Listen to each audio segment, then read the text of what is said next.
Hello WhatsApp বন্ধুগণ, welcome back to my channel. কেমন আছে তোমরা সবাই? আমি তো অনেক অনেক অনেক ভালো। তো বন্ধুরা, আজকে চলে আসলাম আর একটা ভিডিও নিয়ে। বন্ধুরা, তোমরা দেখতেই পাচ্ছ আমার বাইকটাকে আমি এখানে রেখে দিলাম। এখন রেখে দিয়ে আবারও আমি চলে যাব সেই জায়গাটায় যে জায়গাটায় আমরা ফুলকপি লাগিয়েছিলাম। আর আজকে আমরা আরও ফুলকপি কাটবো। এই সাইডে এখনও কাটা হয়নি, কিন্তু এইদিকে দেখতে পারলে বন্ধুরা, এইদিকে প্রায় ফুলকপি শেষই।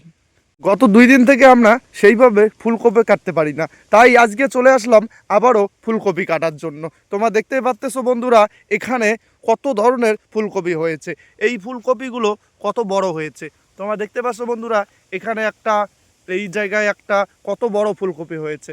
আর বন্ধুরা, আমাদেরকে এই ফুলকপিগুলো খুব তাড়াতাড়ির মধ্যে কেটে শেষ করতে লাগবে। তার কারণ হচ্ছে, যেহেতু আমরা ফুলকপিতে লস খেয়েছি, তাই এবার এই ফুলকপিগুলো তাড়াতাড়ি কেটে আমরা এখানে ভুট্টা লাগিয়ে দেব। তাই ফুলকপিগুলোকে তাড়াতাড়ি কেটে শেষ করতে লাগবে। তো বন্ধুরা, সবার প্রথমে আমাদেরকে ফুলকপিগুলো ভালো করে পাতাগুলো ছেটে ছেটে নিতে লাগে। তারপরে এখান থেকে নিয়ে গিয়ে এক জায়গায় জড়ো করতে লাগে। আর সেই এক জায়গায় জড়ো করে রেখে দেই। আর সেখান থেকে পাইকার এসে নিয়ে। তো চলো বন্ধুরা, দেখো কিভাবে ফুলকপি কাটি আর কিভাবে পাইকারকে দেই। তো বন্ধুরা, আমি এখন এখানে একটু বসে বললাম, তার কারণ হচ্ছে এই গামছাটা আমাকে মাথায় বাঁধতে লাগবে। আর আজকে যা রোদ, এই গামছাটা মাথায় বাঁধলে মুখে রোদটা অনেক কম লাগবে। তার জন্য গামছাটা ভালো করে মাথায় বেঁধে নেই। তো বন্ধুরা, আমার কিন্তু সেই রকম ক্যামেরা ধরার মতো কেউ নেই, তাই আমি কোথাও রেখে তারপরে ভিডিও বানাই।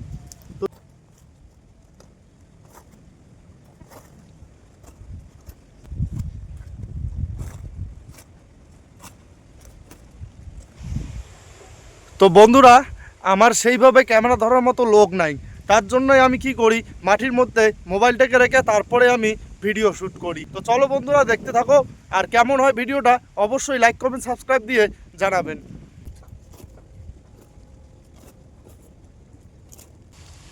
তো বন্ধুরা, তোমরা দেখতে পাচ্তেছো এই ফুলকপিটা অনেকটাই বড় হয়েছে। আর এই ফুলকপিগুলোকে ছাড়তে লাগবে। তো আমরা এই ফুলকপিগুলোকে সুন্দরভাবে চারিদিকে যে বড় বড় পাতাটা করে আছে সেটা করে ছেটে দিতেছি। কপির সাথে যে ছোট পাতাটা করে আছে সেটা করে আমরা রেখে দিতেছি। তো বন্ধুরা, আমাদের এইখান থেকে শুরু করে এই অবধি ফুলকপি ছাঁটা শেষ। তোমরা দেখতে পাচ্ছ বন্ধুরা, আমরা এইভাবে ফুলকপি ছাড়তেছি। বন্ধুরা, আমাদের ফুলকপিগুলো আমরা বের করে এখানে এইভাবে প্যাকেট করে রেখে দিয়েছিলাম। আর এইখান থেকে এসে পাইকার নিয়ে যাবে, গাড়িতে করে নিয়ে যাবে। তাই এইখানে এইভাবে প্যাকেট করে রাখা আছে। এখন